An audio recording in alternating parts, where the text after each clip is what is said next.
What is up, everyone? It's Chris again from Burgles Brewing, back for the first time in a few months here. With anything that's not a short, sorry, content has slowed down, but it's been quite a eventful last few months here. So today, just to get my feet wet again, reintroduce myself being in front of a camera. Let's do a little beer review. But maybe before we get into that, I'll give you a brief little update of why content has slowed down. So right at the beginning of April, I had another baby, so that was cool. That's number 4. So obviously, yeah, there's other priorities than to creating content, and especially as far as beer goes, it's kind of hard to put a lot of focus into that when you're trying to be, a dad, and especially to a newborn. So that's one of the reasons. Also, a couple birthday parties here with the other kids, and end of the school year with the first one, the oldest one. So it's been crazy. It's been good. It's been great. But it does slow down content. So here we go. We're gonna try to get through this, but still brewing, as you can see here. That hasn't. I've kept to my night brewing stuff, so that hasn't really slowed down. It's just to get the camera out, set up, and even just to think of ideas to create content when I'm going to do it. And it's hard. The shorts are pretty easy because you can just if I'm transferring or dry hopping or something, you can just quick grab the phone, take a quick video, easy enough to get out. But to think of content and shoot stuff and edit, it gets it's a little hectic. So yeah, here we go. At least with the beer review, just kind of set up the camera and you go, and shouldn't have to do too much editing to this. So again, bear with me, but yeah, as I said, still brewing. Got a couple beers on tap. I only have 2 right now. I have one, actually, it's a pseudo Mexican lager with Lutra, so I got that coming. That'll actually be on tap in the next few days. So, but right now, I guess we'll start my left to right, probably your right to left. This is a rye pale ale right here. Let's see, it's cleared up a little bit. It's still fairly not turbid or super cloudy. I would say maybe slightly hazy would be the best way to describe that. Like I said, with rye in it, you're probably gonna expect that. And this is hazy IPA, so you can see that's a little more really hard to see through it. So getting down to it. Oh, another reason. Hey, have I solved my dry hopping issues? We got 2 more dry hop beers here, and I don't know if I've talked about it before, but I have severely been struggling with dry hopping over the last year and getting excessive bitterness when I do it. And now that I'm kind of thinking back on it, it hasn't necessarily been in a regular like pale ale or IPA. It's really been in the hazy beers. And because I'm thinking back on it, I did a black IPA that came out fine, a regular IPA that came out fine. This pale ale is pretty good. I can think of one pale I did last year that had a little bit of bite to it, but I think it was hop. I think I'm kind of now figuring out which hops I can and can't use and how much to do it, and maybe that's more of a factor than the method in which I'm dry hopping, so to speak. So without further ado, let's get into it. So again, rye pale ale. This was 7 pounds of Briess, just regular brewer's malt, pale 2-row. I threw in 1 pound of Briess pale ale malt, a little bit darker one, like 3 Levabond, or just I had it on hand, figuring a pale ale might lend a little more maltiness. 2 pounds of malted rye, and then just a touch of Carapils, so it's like 4 ounces. So it's mostly like 80-20 pale to rye. Like I said, cleared up a little bit. I didn't try to define anything or filter, nothing like that. Again, don't really have a way to cold crash, so here we go. Oh, let's get into hops too. Hops, we'll get there. Hops, this is kind of Cascade and Amarillo. I do love me some Cascade and love some Amarillo, so again, what I did, thinking back on the bitterness, so what I did is I cut down on the dry hops a little bit. So like a typical, what I would do with a pale ale in the past was I'd do like an ounce at, a little bit of bittering charge, like 20 IBUs being in the boil, Then at 10 minutes, I would add an ounce of something or a mixture of the hops that I wanted to use. Flame out, I was doing like a 10-minute whirlpool or just a normal flame out addition, like 2 more ounces there, and then I was going 2 ounces in the dry hop. So I backed off dry hop a little bit on this one. So I still did, I think I did Cascade I do 30-minute boil, so I think I did first wort Cascade, then I did a half ounce of Cascade and Amarillo at 10, then 1 ounce of each at flame out, and then for the dry hopping, I went down to an ounce and a half. It's only half an ounce, but I feel like in a pale ale, only 5% beer, that half ounce can really make a difference. So I did 1 ounce of Amarillo and a half ounce of Cascade. So, and this has no bite to it at all. So I don't know if those hops lend a little bit better to this, but who knows. And for the dry hop, I waited till fermentation was completely done, put the hops in a bag, magnet just to hang it up so they didn't fall to the bottom and clog my dip tube. I did that for about 48 hours, and the tilt didn't show any more signs of fermentation, so I figured I wasn't going to pick up any hop creep and diacetyl, so kegged it off, and yeah, so far so good. So let's get into it. So yeah, it's getting a little older now. It's probably about a month in the keg. So when it was first kegged, it was super. Aroma was really in your face, kind of, citrus with like a hint of floral. No malt really, so to speak. I don't pick up any malt character really on the aroma or any of the rye.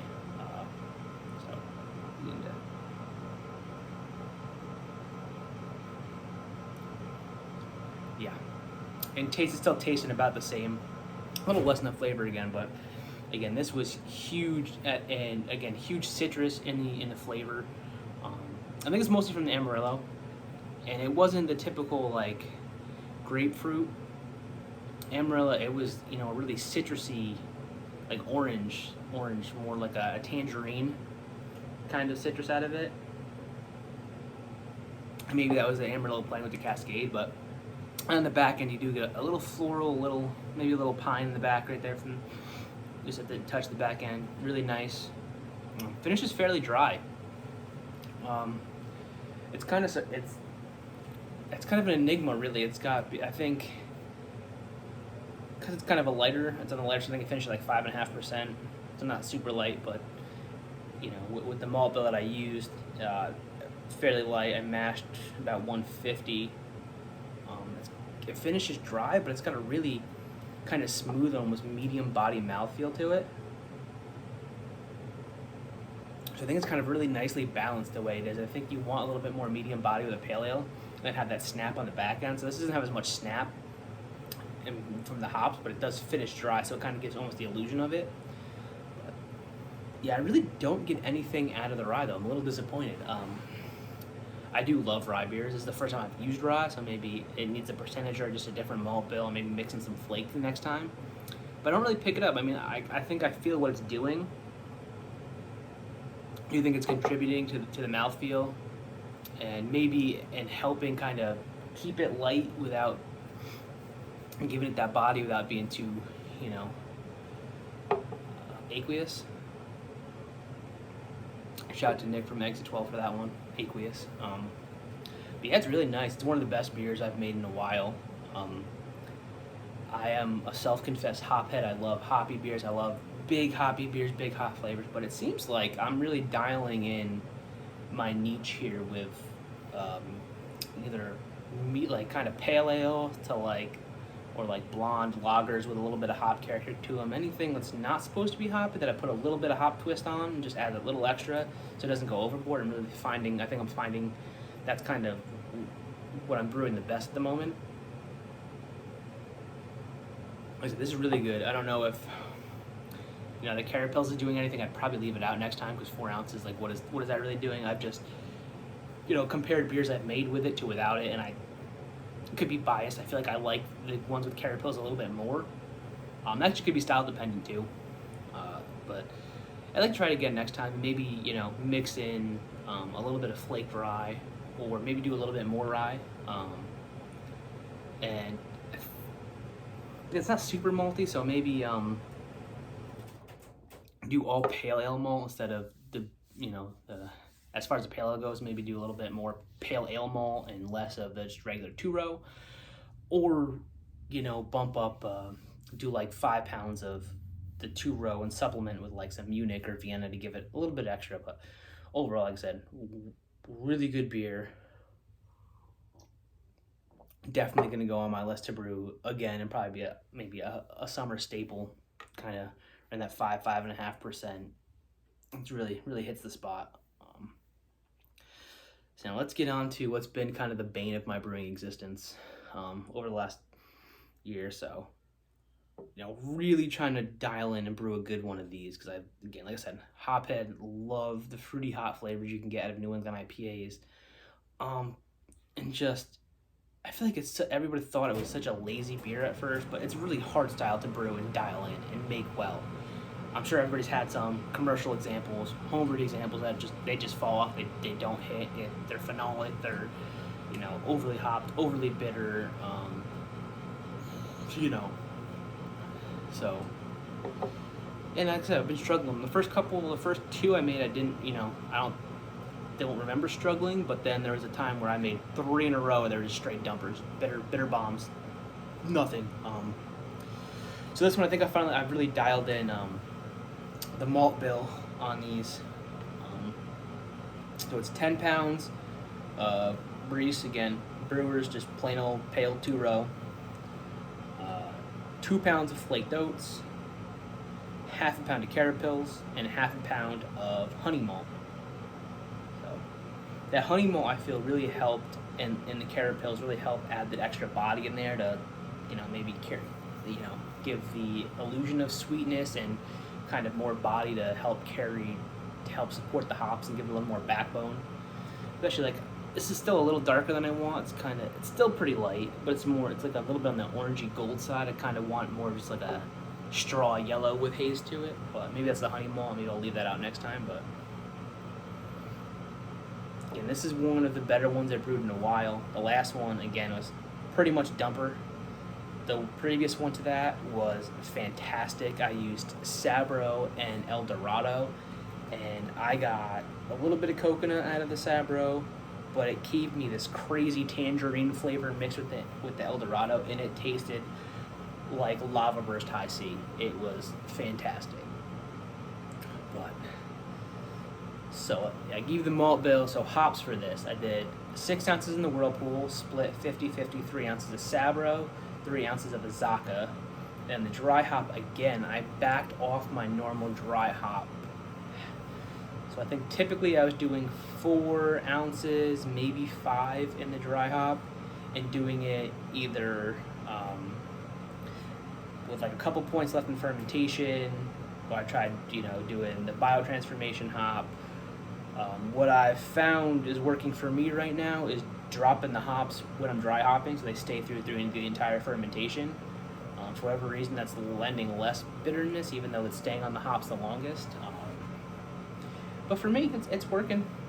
At least for 2 or 3 out of the last 4 ACs I've made. So, and I dropped it down to 3 ounces. So I did 1.5 ounces of Sabro, 1.5 ounces of Azacca, and maybe not the most hop aroma and flavor that I wanted to. So maybe I could dial up the hops on this one a little bit. But I got, I was afraid a little bit because, like I said, the last one, I did 5 ounces of dry hops, and it was just a bitter mess. So yeah, again, the aroma on this one, it's fruity. You really get it there, and to me, it just kind of smells like a generic tropical fruit juice mix that you'd get, anywhere. If I really had to pick something out, I might be able to pick up a little bit of coconut and maybe pineapple in the aroma.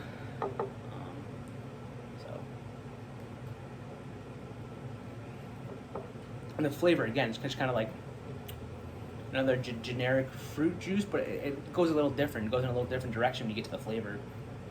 It's definitely more, again, I get that this tangerine from the Sabro, and then maybe like a little bit of that mango from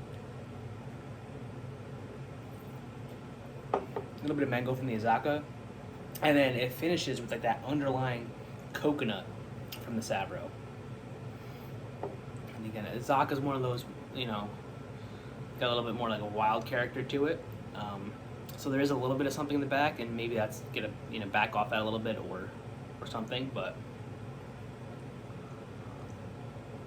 and maybe it's because I haven't poured these in a few days, so this is kind of the first. These are like little 5-ounce tasters, so it could have been some stale beer in the line blended, because I haven't really gotten that too much on this. The mouthfeel might not be as creamy as I'd like. Maybe need to mash a little bit. I think this is 154 I mashed at. Or bump up the flaked adjuncts. But overall, this is really good. It's been drinking good. I've been going through it. So, like I said, I've been toying around with the dry hopping regimen and how to do it. Like I said, I think for my normal beers, I think wait until the end of fermentation or the point or two left. I think has been working fine for me now that I think back on it, and instead of panicking and I think it's been good. The hazy is where I struggle, because I've tried that method, and from the guys in Brewtubers have been really helpful. Some of those guys, like 24-hour dry hop, 36 hours, and then you got to get the hops off, especially with the hazy, because just the way they are, the proteins stick together with the phenols of the hops, with how much protein you're adding from the flaked adjuncts, and you leave the hops on too long, it just becomes a bitter mess. Could be that. Like I said, I've been dropping them at the beginning of fermentation. I haven't been seeing it too much, besides when I use Southern Hemisphere hops. I don't know. When I use New Zealand hops and Australian hops, I just get straight bitterness when I dry hop in hazy. And again, maybe I need to try it again, back off those a little bit, or maybe, just back off them altogether in the whirlpool too. It's just creating just this, hop burn. But I think I'm going to give, one more shot at, because I've been deathly afraid. I don't pressure ferment. I don't have any way to, really purge my brew bucket when I'm dry hopping. So I've been afraid to crack my brew bucket after fermentation is complete to drop the dry hops in a hazy, and I don't pressure transfer either, so I'm not doing a closed transfer. So I think I'm already playing with fire, not doing a closed oxygen-free transfer. So I don't want to open it up again and put double risks in there. I think I've been lucky to not oxidize one to this point, but I think maybe the next one we go here, I'll try dry hopping the same way I drop one of these, and hope not to oxidize. So, like I said, I don't think I'll change much about the malt bill on these. I might go with, so I did actually in the last one that I talked about with Sabro, I used just wheat malt and no flaked. And again, I think that was a 4-ounce dry hop, and that was, to me, perfect. So maybe, with the flake, it's just too much protein for the way I dry hop. Like I said, maybe I'll give end of fermentation dry hopping a go and hope not to oxidize something. But in the end, maybe I'll try getting some oat malt or just regular wheat again. Throw 2.5 pounds in. Maybe drop the honey malt, because I don't know. I think it's a little darker than I'd like, so maybe I'll drop the honey malt and try that and see if I'm still getting that bitter quality out of it. So maybe not. Maybe just kind of my take on a hazy would be just to use a normal wheat or oat malt instead of using flaked adjuncts. But stay tuned. I'm gonna keep experimenting. I'm gonna keep tinkering, because that's what I do. Don't know if I brew the same recipe the same way twice. I like to tinker, kind of experiment, but on the wild side, just throw different malt bills at stuff, throw different hops at it. I'm a tinker. Shout out to the league. The show ended too early, but just like Ruxin, I'm a tinker. Can't help myself. So, but again, all right, if you want to follow more of what I'm doing, I've still been posting on Instagram, so follow me at Burgles Brewing on Instagram. I still posting some pictures there, some stuff like that. more, more content coming up. Or if you're looking for a homebrew club or anything like that, check out the Brewtubers. So Brewtubers.com. We're an online homebrew club. I just got voted in as the latest officer in that. I'll be the events manager, so stay tuned for that too. We got some cool things coming up. NHC just wrapped up. Our homebrew con just wrapped up. So our next thing is we're trying to play in another brew union in Boston this year to get some of the members together. We got hopefully an experiment coming up soon with some hops, so stay tuned for that. That's going to be really, really cool. We're still ironing out the details with that, but I think it's going to be a great experiment. We got some other ideas up here too that I'm going to throw out there. So like I said, stay tuned. Brewtubers, check us out. Brewtubers.com. We got an awesome Discord. That's where all the fun stuff happens. We're all in there. We're chatting away all day, so it's good fun. And again, shout out to all of our sponsors. Thank you for helping us out. You guys are awesome. We love working with you. So Imperial Yeast, Yakima Valley Hops, Beer and Wine, Brewers Hardware is the newest one in the bunch. I know I'm leaving somebody out.